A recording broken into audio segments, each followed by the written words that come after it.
আসসালামু আলাইকুম সবাইকে। দেখতেই পাচ্ছেন আমরা বর্তমানে অবস্থান করছি রাজধানীর সেই বিশাল বড় পশুর হাট, গাবতলী পশুর হাটে। সেখান থেকে বর্তমান আপডেট দেওয়ার চেষ্টা করছি।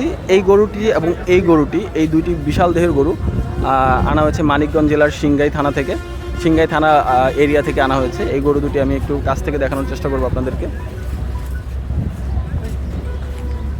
দেখতেই পাচ্ছেন মাশাআল্লাহ বিশাল দেহের গরু। এই বড় গরুটি চাওয়ার দাম হচ্ছে 9.5 লক্ষ টাকা, এবং এর পাশে যেই আরেকটি গরু আছে, আরেকটু দেখানোর চেষ্টা করি।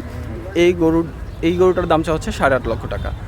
আপনারা যারা এইবার কোরবানি দিয়ে একটু বড় সাইজের গরু দিয়ে কোরবানি দিতে যাচ্ছেন, বা যারা ভাবছেন যে একটু বাজেট বাড়িয়ে একটু আরও ভালো গরু নেবেন, তারা কিন্তু চাইলেই আপনারা গাবতলী পশুর হাটে এসে এই গরুগুলো দেখে আপনাদের যেই পছন্দের গরুটি ক্রয় করতে পারেন। সো দেরি না করে এখনই চলে আসতে পারেন গাবতলীর সে পশুর হাটে।